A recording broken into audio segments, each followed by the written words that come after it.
What is up, Sweet Pete? Mr. Teacher here. So you want to be a teacher? Well, try this. After working as an LTO, which is a contract position, essentially the teacher retired, who I replaced, and then next year, it is being turned into a 0.4 and a 0.6 LTO. More LTOs. It is not being turned into a permanent position. So 2 years wasted. But as an LTO and a supply teacher, you want to do extracurricular activities. You want to make yourself look good to potentially get full-time positions. Thus, every time I do these LTOs, every time I'm involved teaching at a school, I coach sports teams. Luckily, I'm athletic. I can play sports. I can coach. So I coached senior boys volleyball first semester. Guess what? We came home with a championship, #1. Let's go. And that was a big deal. Not only did I do that, I also organized a seminar bringing in 2 semi-professional volleyball players and having them do a kind of a seminar for our grades 6, 7, and 8, our junior and our senior volleyball players on the team, and if you tried out. So a lot of kids, we had 100, 200 kids. And we put on a great seminar. So, I've done stuff like that throughout the years. I did that this past year. So that goes by. Second semester, I'm coaching junior boys basketball. Okay. So when I needed the day off for senior boys volleyball first semester, about 2 weeks prior, I emailed the principals and I mentioned, hey, I need this day off, blah, blah, blah. And I was told, oh, it's too long away. Come to me maybe 2 days before and we'll figure it out. So what I did was, it was on a Thursday. I went the Friday and told them, and we worked it all out. And they put it in as a code. When you're absent as a teacher, you can input codes. You can't go tell your principal you're going to be absent, or else they're going to basically say no. You can't tell your principal you're going to be sick. Basically, what you have to do is you have to go online secretly and put in your absent code and then provide plans for the teacher, emails to the admin, to the principals, in your mailbox, on your desk, everything. So the second time around, I waited Friday and the game was the next Thursday. So first thing is, I was told, hey, I should have told them earlier about the game. Even though they know about it, it's on the announcements every day. Previously, when I went, I think 3 weeks before, sorry, I think I didn't say that correctly. When I went like 2-3 weeks before and let them know, they said, oh, come like 2 days before, like you can't come this early. And it was like 2 weeks before, that's it. So this time I came the week before, which I thought was enough time. I came on the Friday and I told them, and I said I hired a supply, and they freaked out. No, what? We have no funding. We have no money. You cannot go on any sporting events. There's no money. And like, I was in trouble. I was flustered. So essentially we had to race to the computer. We had to cancel my substitution teacher because someone took it right away. We had to then, I had to have a meeting with the principals, and I was told that there's no money. And unfortunately, this is what I was told. And my principal and vice principal were amazing. They helped me, they're supportive, and this is how any school would go. It ended up being my responsibility to figure out, on my spares, on my lunch prior to the tournament on the Thursday, I had to find teachers who would cover every period 1 through 8, that next Thursday, and my duty as well that day.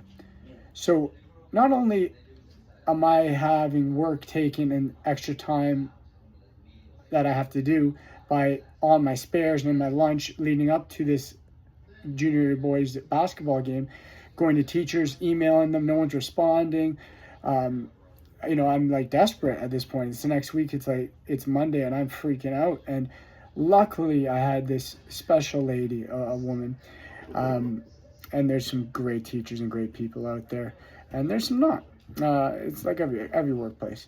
I had this wonderful lady say, "I can help you out, Peter." She was basically a special needs teacher in the school, but she was able to take like 6 of the periods. So I only had to get, I think, one more covered since I had to spare that day, and then my duty. So fortunately, I figured it out, and I only had to pay one period back and one 20-minute duty. But I shouldn't have had to spend any time. I should be allotted as spending twice a week for 3 months, every Tuesday and Thursday mornings, 7:30 a.m. was practice. I was up, 6 a.m. I live 2 cities away. I'm very far. So, being up early, it only took me like 45 minutes to get there, thankfully. But yeah. And I'm coaching, spending all that time. Then I'm going for a full day on a tournament where I have to already provide my plans, all the work to the teacher of what they're going to do that day to all my other classes. Then they throw that down on you. There's no more money. The school spent it all. Budget cuts, this and that. As the coach of the junior boys basketball team, I was responsible for covering my own absence that was a school absence. It was because I was putting in my time and effort. So what is the point as an LTO of coaching? What is the point of putting on these seminars? Yeah, of course, helping the youth, and that's why I do it. But I'm 41 years old. I've been a teacher since 2013.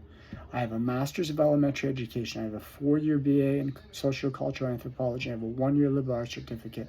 I've taught overseas.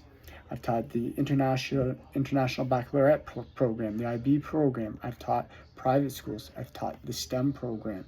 I have taught with 2 of boards, Catholic and public, for several years. I still cannot get a permanent position. And in order to do so, I've got to be at the right school. There is no roadmap.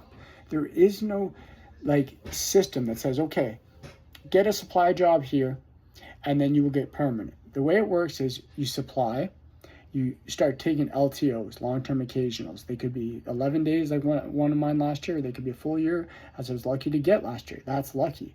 And an LTO, they pay you less than half the salary of the teachers right beside me who coached no sports teams, did no seminars, did nothing, didn't tutor math twice a week, doing OFIP tutoring like I did. I accidentally logged on to the computer trying to look at my money, my pay stubs, and it was another teacher. And I was like, this isn't right. But I had a glimpse, I saw. And they make over double. Their benefits are better. Their benefits last over the summer. My benefits are not very good. They are cut the last day of school. That's the last day you can use them. They don't start back up again unless you get another LTO, and it has to be at least 3 months. That's the kind of contract you have to get. So you're getting paid, honestly, and that's me being in the A3 pay scale, the second highest. And I was told if I got a master's, I would be in the A4. I was told if I got a 4-year BA, I did all this. And the OCT is telling me that because my university grades from 2002, the Spanish mark that I failed at Western University, since my grades aren't good at university, they're not putting me into A4. Even though at Teachers College, when I did my 2 years master's program, I was told, again, by professors, by people from the OCT, by teachers, when I was doing my student teaching, if you get an A average, you get into the A4 pay scale. So I worked my butt off. I got a 3.52 GPA. I got an A average in Teachers College. And I thought that would get me an A4. So I'm still not getting the highest pay.